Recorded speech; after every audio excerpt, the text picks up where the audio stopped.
Hi! Welcome to village Siri cooking. ఈ ఛానల్‌ని ఆదరించిన ప్రతి ఒక్కరికి మా హృదయపూర్వక నమస్కారములు.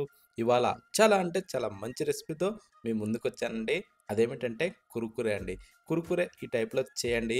పిల్లలు బయటికి పోయి కొనుక్కునే అవసరమే లేదండి. ప్రతి ఒక్కరు కూడా ఈ టైప్‌లో సింపుల్‌గా ఈ స్నాక్ తయారు చేసుకోవచ్చు. అది దేనితో చేయాలంటే పాస్తాతో ఈ టైప్‌లో చేసుకోవాలండి. కరకరలాడుతూ సూపర్ టేస్టీగా ఉందండి. ఎవరైనా సరే చాలా ఈజీగా దీన్ని తయారు చేసుకోవచ్చు. ఒక్కసారి మనం ఎలా చేసామో చూద్దామా? ముందుగా మనం పాస్తా తీసుకోవాలి.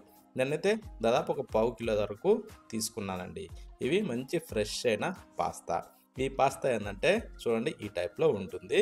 ఇప్పుడు వీటిని పక్కన పెట్టేసి ఒక బౌల్ తీసుకునేసి దాంట్లో ఒక టేబుల్ స్పూన్ కారము, ఆ తర్వాత హాఫ్ టేబుల్ స్పూన్ వచ్చేసి ధనియాల పొడి, పావు టేబుల్ స్పూన్ వచ్చేసి గరం మసాలా వేసుకునేసి ఆ తర్వాత చిటికెడు పసుపు, రుచికి సరిపడా సాల్ట్ కూడా దాంట్లో వేసేసి మనం ఇప్పుడు ఈ పొడులు అన్నింటిని కూడా బాగా మిక్స్ చేసుకోవాలి. ఈ పొడులన్నీ బాగా మిక్స్ చేసుకునేసి ఇప్పుడు దీన్ని పక్కన పెట్టేసుకోవాలి. ఇది ఎలా అంటే మనకి స్పైసీ తగ్గట్టుగా ఈ కారము ఇవి వాడుకోవాలండి.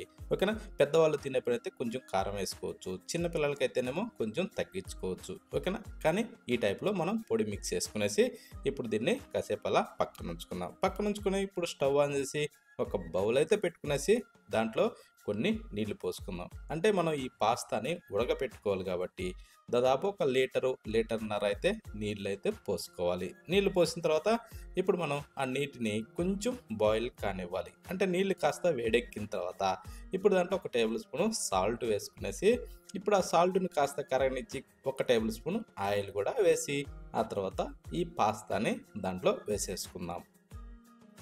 ఈ పాస్తానేందంటే సన్నీళ్ళల్లో మాత్రం వేయొద్దండి. కాస్త గోరువెచ్చగా నీళ్ళు అయిన తర్వాత అంటే కొంత నీళ్ళేందంటే తెరలాల. తెర్లిన తర్వాత మాత్రమే ఈ పాస్తాను వేసుకుంటే ఇవి సింపుల్‌గా ఉడికిపోతాయండి. లేదంటే ననుపై పడిపోయి అలా కొంచెం మెత్తగా కొంచెం ఈ విధంగా ఆ టైప్‌లో ఉంటుంది.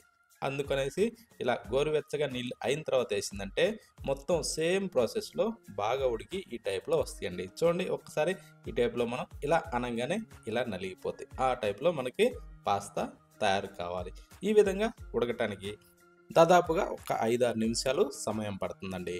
అంతసేపు ఇవి ఉడికిపోతాయి. ఇప్పుడు ఆ ఉడికిన వాటిని కాస్త నీళ్లు అలా ఉంచుకునేసి ఇలా చిల్లీలు దాంట్లో తీసుకునేసి ఒక బౌల్ అయితే వేసేసుకోవాలి. అది నీళ్లు రాకుండా ఆ టైప్‌లో వేసుకోవాలండి. ఇవి ఏందంటే ఒక పైప్ టైప్‌లో ఉంటాయి కాబట్టి ఆ వంపులో నీళ్ళనేది ఉండే అవకాశం ఉంటుంది. కాబట్టి ఆ నీటిని బాగా మనం వడవనిచ్చుకోవాలి. అప్పుడు ఆ వడిసిన తర్వాత అప్పుడు ఆ పాస్తాని తీసి ఒక బౌల్‌లో వేసుకునేసి ఏసిన తర్వాత ఆ పాస్తానేందంటే మనం కాస్త అలా ఆరనిచ్చుకోవాలండి. అంటే నెమ్ము లేకుండా కొంచెం అలా ఫ్యాన్ గాలికి ఆరబెట్టుకుంటే చాలా ఈజీగా ఉంటుంది ఈ రెసిపీకి. ఓకేనా? చూడండి ఈ టైప్‌లో మనకి ఇవన్నీ ఒక బౌల్‌లో వేసుకునేసి కాస్త మనం ఇవి ఆరిన తర్వాత ఇప్పుడు మనం మిగతా ప్రాసెస్ చేసుకోవచ్చండి. కానీ ఇది చేయడం మాత్రం చాలా ఈజీ. మీరు అనుకోవచ్చండి ఇవి మెత్తగా ఉన్నాయి కదా! కరకరలాడుతూ ఎలా వస్తాయని. కానీ ఇప్పుడే ఉందండి అసలు ట్విస్టు. కానీ ఈ టైప్‌లో చేయండి సూపర్ టేస్టీగా ఉంటుంది. ఇప్పుడు దీంట్లో మనం చిటికెడు మిరియాల పొడి వేసుకునేసి, ఆ తర్వాత రుచికి సరిపడా సాల్ట్ గూడా దాంట్లో వేసుకునేసి, ఒక చిన్న కప్పు కార్న్ ఫ్లోర్ వేసుకోవాలండి. వేశాక మరొక చిన్న కప్ వచ్చేసి రైస్ ఫ్లోర్ అంటే బియ్యపు పిండిని కూడా దాంట్లో వేసేసుకునేసి ఇప్పుడు మనం ఏం చేద్దామంటే ఇవి 2 వేసిన తర్వాత బాగా తిరగేసుకోవాలండి. అంటే అవి చితికిపోకుండా ఎందుకంటే బాగా ఉడుకున్నాయి కాబట్టి అవిటిని ఇలా పస్స పస్స కలబెట్టకుండా ఇలా అల్కువగా తిరగేసుకుంటూ మనం వేసిన ఈ పొడులు మొత్తం అన్ని పీసెస్‌కి కలిసే విధంగా కొంచెం నిదానంగా కలుపుకోవాలండి. ఒక నిమిషం టైం పట్టినా సరే గానీ ఆ టైప్‌లో మనం కొంచెం నిదానంగా కలుపుకోవాలి. ఎందుకంటే అవి నెమ్ము మీద ఉన్నప్పుడు మాత్రం ఈ పొడులు వేయొద్దండి. ఎందుకంటే మనం వేసిన ప్లేస్‌లోనే మనం వేసిన ఈ మిరియాల పొడి గాని, సాల్ట్ గాని ఇవన్నీ ఒక్క చోటే అతుక్కునేసి అటు ఇటు జరగవండి. అందుకని ప్యాన్ గాలికి ఆరబెట్టిన తర్వాత మాత్రమే ఏసుకోవాలి. ఓకే. ఇప్పుడు స్టవ్ ఆన్ చేసి ఒక ప్యాన్ అయితే పెట్టుకునేసి దాంట్లో ఒక దాదాపు 4, 5 గంటెలు ఆయిల్ వేసుకుందాం. ఎందుకంటే ఇప్పుడు మనం తయారు చేసి పెట్టిన ఈ పాస్తాని ఇందులో ఏసి ఫ్రై చేసుకోవాలి కాబట్టి. అందుకోసం అనేసి ఒక 4, 5 టేబుల్ స్పూన్‌లు అయితే ఆయిల్ వేసుకునేసి దాన్ని కాస్త వేడెక్కనిచ్చేసి ఇప్పుడు రెడీ చేసి పెట్టిన ఈ పాస్తాని దాంట్లో వేసేసుకోవాలి. వేసిన తర్వాత ఇప్పుడు మనం కాస్త అలా ఇలా తిరిగేసుకుంటూ వాటిని మనం బాగా ఫ్రై చేసుకోవాలి. అంటే కొంచెం కరకరలాడే విధంగా వీటిని మనం బాగా డీప్ ఫ్రై చేసుకోవాలండి. అప్పుడే ఇవి కరకరలాడుతూ సూపర్ టేస్టీగా ఉంటాయి. ఓకేనా? ఇది ఎలా అంటే మనం వేసేటప్పుడు మాత్రం మంట హైలో ఉంచొద్దండి. ఉంటే మాత్రం సింపుల్గా అలా వేయంగానే మాడిపోతాయి. అందుకనేసి మంట మీడియంలో ఉంచుకునేసి నూనె మరి ఎక్కువ కాగకుండా ఉన్న సమయంలో వేసుకునేసి ఈ టైప్లో సన్న మంట మీద కరకరలాడుతూ వచ్చే విధంగా మనం బాగా ఫ్రై చేసుకోవాలి. చూడండి, ఈ టైప్లో చేస్తే కరకరలాడుతూ చాలా బాగుంటాయి. చాలా అంటే చాలా సింపుల్ అండి ఈ రెసిపీ చేయడం. ప్రతి ఒక్కరూ ఖచ్చితంగా ట్రై చేయండి. ఈ విధంగా చేస్తే చిన్నపిల్లలు చాలా అంటే చాలా ఇష్టంగా తింటారండి.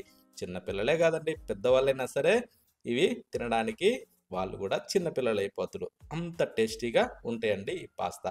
పాస్తా అంటేనే పిల్లలకి చాలా ఇష్టం కాబట్టి వాటిని మాత్రం ఎవరు మిస్ కాకుండా ఈ టైప్లో స్నాక్స్ రూపంలో చేసి పెట్టండి.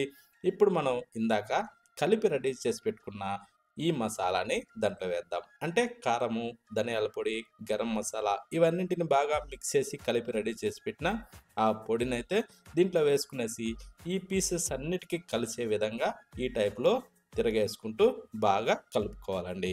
అంతేనండి. చాలా అంటే చాలా సింపుల్ అండి ఇవి తయారు చేయడం. ఈ టైప్లో మనం తయారు చేసి ఇంట్లోనే పిల్లలకి పెడుతున్నప్పుడు బయట ఎందుకు కొంటారండి?